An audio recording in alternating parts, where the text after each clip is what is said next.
Assalamualaikum warahmatullahi wabarakatuh. Hai kelas, apa kabar semuanya? Sehat selalu ya, dan selalu semangat berkreasi dan berinovasi.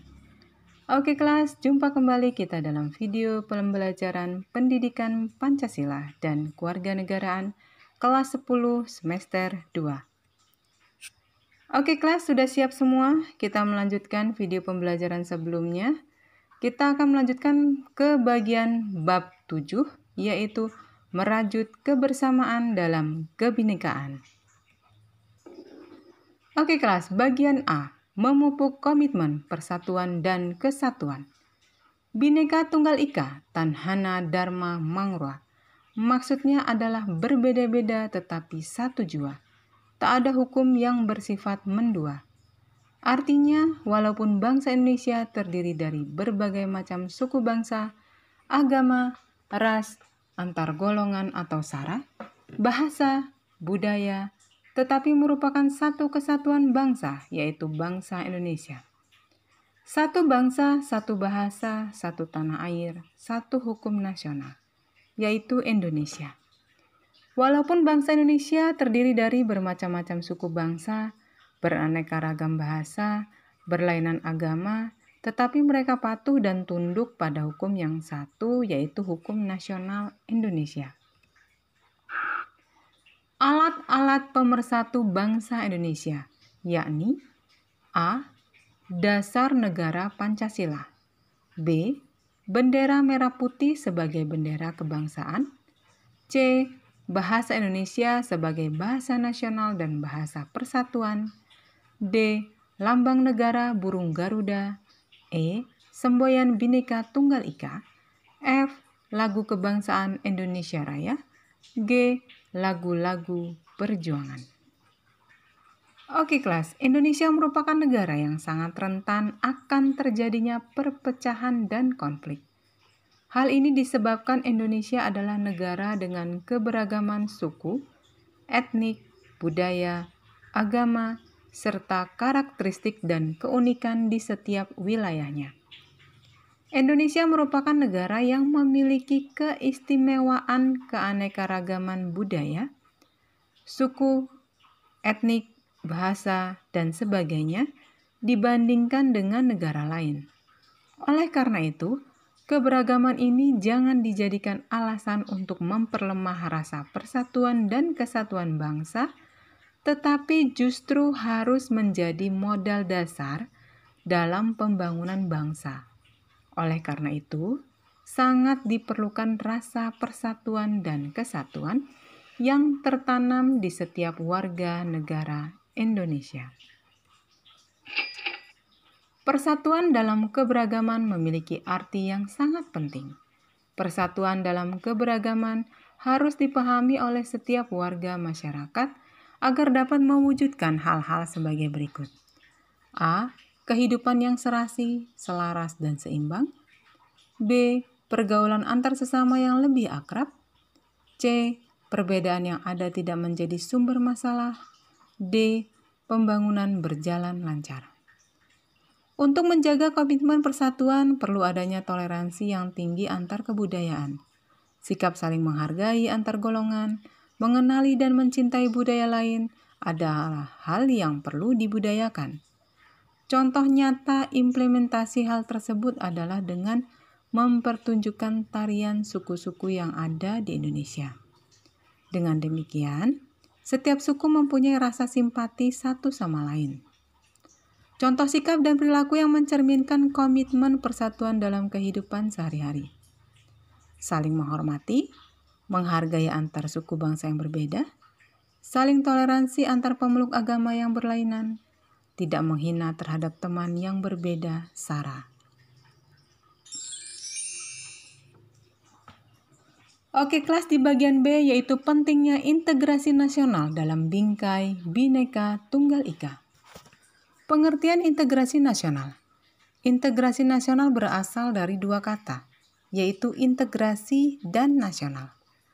Integrasi berasal dari bahasa Inggris integrate, artinya menyatu padukan, menggabungkan, mempersatukan. Integrasi nasional adalah usaha dan proses mempersatukan perbedaan-perbedaan yang ada pada suatu negara sehingga terciptanya keserasian dan keselarasan secara nasional. Kamus Besar Bahasa Indonesia, integrasi artinya pembauran hingga menjadi satu kesatuan yang bulat dan utuh. Kata nasional berasal dari bahasa Inggris, nation, yang artinya bangsa. Dalam Kamus Besar Bahasa Indonesia, integrasi nasional mempunyai arti politis dan antropologis. A. Secara politis. Integrasi nasional secara politis berarti penyatuan berbagai kelompok budaya dan sosial dalam kesatuan wilayah nasional yang membentuk suatu identitas nasional. B. Secara antropologis. Integrasi nasional secara antropologis berarti proses penyesuaian di antara unsur-unsur kebudayaan yang berbeda sehingga mencapai suatu keserasian fungsi dalam kehidupan masyarakat. Oke kelas, syarat-syarat keberhasilan integrasi di suatu negara sebagai berikut. A. Anggota-anggota masyarakat merasa bahwa mereka berhasil saling mengisi kebutuhan-kebutuhan satu dengan lainnya. B. Terciptanya kesepakatan atau konsensus bersama mengenai norma-norma dan nilai-nilai sosial yang dilestarikan dan dijadikan pedoman. C. Norma-norma dan nilai-nilai sosial dijadikan aturan baku dalam melangsungkan proses integrasi sosial. Oke, kelas selanjutnya adalah faktor-faktor pendorong, pendukung, dan penghambat integrasi nasional. Di antaranya yaitu A. Faktor pendorong tercapainya integrasi nasional. 1. Adanya rasa senasib dan seperjuangan yang diakibatkan oleh faktor sejarah. 2. Adanya ideologi nasional yang tercermin dalam simbol negara, yaitu Garuda Pancasila dan semboyan Bhinneka Tunggal Ika. 3. Adanya tekad serta keinginan untuk bersatu di kalangan bangsa Indonesia, seperti yang dinyatakan dalam Sumpah Pemuda. 4. Adanya ancaman dari luar yang menyebabkan muncul semangat nasionalisme di kalangan bangsa Indonesia. B. Faktor pendukung integrasi nasional. 1. Penggunaan bahasa Indonesia. 2. Adanya semangat persatuan dan kesatuan dalam suatu bangsa, bahasa dan tanah air Indonesia. 3. Adanya kepribadian dan pandangan hidup kebangsaan yang sama, yaitu Pancasila. 4. Adanya jiwa dan semangat gotong royong, solidaritas dan toleransi keagamaan yang kuat. 5. Adanya rasa senasib sepenanggungan akibat penjajahan yang diderita. C. Faktor penghambat integrasi nasional. 1. Kurangnya penghargaan terhadap kemajemukan yang bersifat heterogen. 2. Kurangnya toleransi antar golongan. 3. Kurangnya kesadaran dari masyarakat Indonesia terhadap ancaman gangguan dari luar. 4. Adanya ketidakpuasan terhadap ketimpangan dan ketidakmerataan hasil-hasil pembangunan. Oke kelas, di bagian C yaitu membangkitkan kesadaran warga negara untuk bela negara.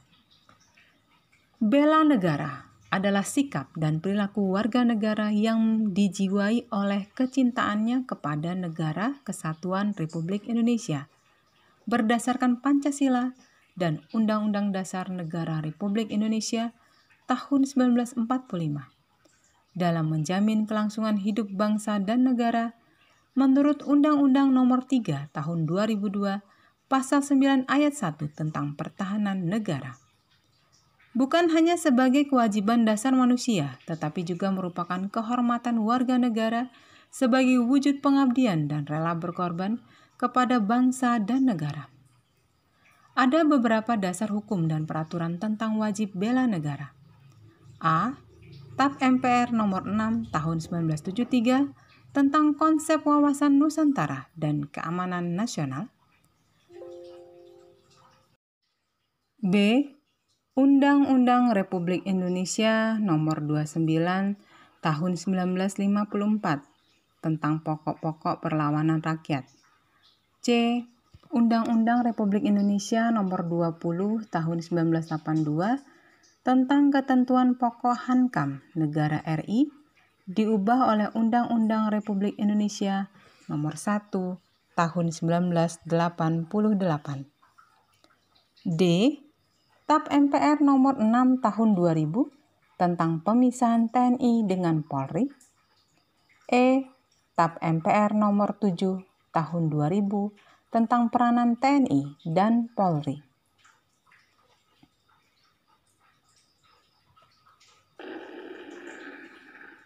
F. Amandemen Undang-Undang Dasar Negara Republik Indonesia tahun 1945 Pasal 30 ayat 1 dan 2 bahwa tiap warga negara berhak dan wajib ikut serta dalam usaha pertahanan dan keamanan negara dilaksanakan melalui sistem pemerintahan dan keamanan rakyat semesta oleh TNI dan kepolisian sebagai komponen utama dan rakyat sebagai komponen pendukung. Ada pula pada pasal 27 ayat 3 bahwa tiap warga negara berhak dan wajib ikut serta dalam upaya bela negara. G. Undang-Undang Republik Indonesia Nomor 3 Tahun 2002 tentang Pertahanan Negara ayat 1. Setiap warga negara berhak dan wajib ikut serta dalam upaya bela negara yang diwujudkan dalam penyelenggaraan pertahanan negara. Ayat 2, keikutsertaan warga negara dalam upaya bela negara dimaksud ayat 1 diselenggarakan melalui 1. Pendidikan kewarganegaraan 2. Pelatihan dasar kemiliteran 3. Pengabdian sebagai prajurit TNI secara sukarela atau wajib 4. Pengabdian sesuai dengan profesi. Oke kelas, ancaman, tantangan, hambatan, dan gangguan atau ATHG. 1. Ancaman adalah usaha yang bersifat mengubah atau merombak kebijaksanaan yang dilakukan secara konsepsional melalui tindak kriminal dan politis. 2. Tantangan adalah hal atau usaha yang bertujuan untuk menggugah kemampuan. 3. Hambatan adalah usaha yang berasal dari diri sendiri yang bersifat untuk bertujuan untuk melemahkan atau menghalangi secara tidak konsepsional. 4. Gangguan adalah hal atau usaha yang berasal dari luar yang bersifat atau bertujuan melemahkan atau menghalangi secara tidak konsepsional atau tidak terarah. Oke kelas, ancaman militer adalah ancaman yang menggunakan kekuatan bersenjata yang terorganisasi yang dinilai mempunyai kemampuan yang membahayakan kedaulatan negara, keutuhan wilayah negara, dan keselamatan segenap bangsa. Ancaman militer dapat berasal dari luar negeri maupun dari luar negeri. Maaf kelas, ancaman militer dapat berasal dari dalam negeri maupun dari luar negeri. Oke kelas, beberapa macam ancaman dan gangguan pertahanan dan keamanan negara. A. Dari luar negeri. 1. Agresi. 2. Pelanggaran wilayah oleh negara lain. 3. Spionase atau mata-mata. 4. Sabotase.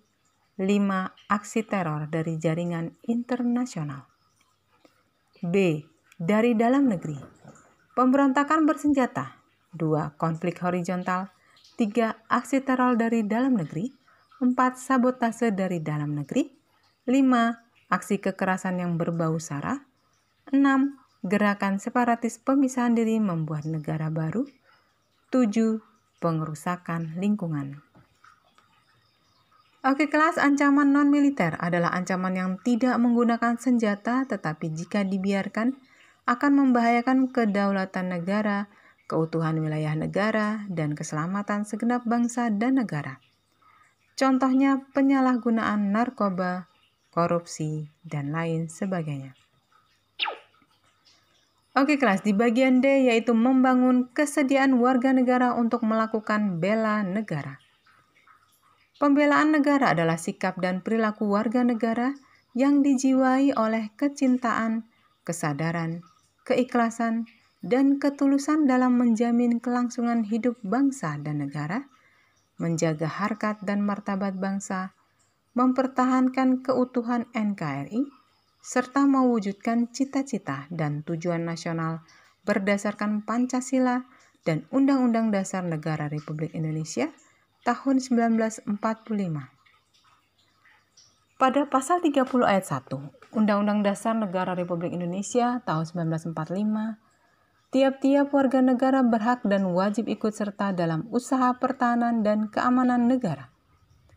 Pada pasal 27 ayat 3 Undang-Undang Dasar Negara Republik Indonesia tahun 1945, setiap warga negara berhak dan wajib ikut serta dalam upaya pembelaan negara. Oke kelas, contoh bentuk usaha pembelaan negara oleh warga negara, yaitu diantaranya mengikuti ronda malam atau siskamling, pelatihan dasar kemiliteran, pengabdian sebagai prajurit TNI secara sukarela atau wajib, pengabdian sesuai dengan profesi. Oke kelas, bela negara yang bisa dilakukan oleh para siswa di sekolah, yaitu pendidikan kewarganegaraan, mengikuti organisasi yang menerapkan dasar-dasar kemiliteran, seperti Pramuka, Hizbul Waton, Patroli Keamanan Sekolah atau PKS, Pasukan Pengibar Bendera atau Paskibra, Palang Merah Remaja atau PMR, dan organisasi lainnya. Oke kelas, sesi kali ini sampai di sini dulu. Insya Allah kita akan lanjutkan pada pertemuan berikutnya. Di bagian bab 8, membangun kesadaran berbangsa dan bernegara. Oke guys, tetap semangat dan jaga kesehatan. Oke, mudah-mudahan video pembelajaran kali ini bermanfaat. Jangan lupa like, share, dan subscribe, atau itu semua gratis ya, agar tidak ketinggalan video-video pembelajaran selanjutnya. Oke, thank you. See you next time. Wassalamualaikum warahmatullahi wabarakatuh. Kick.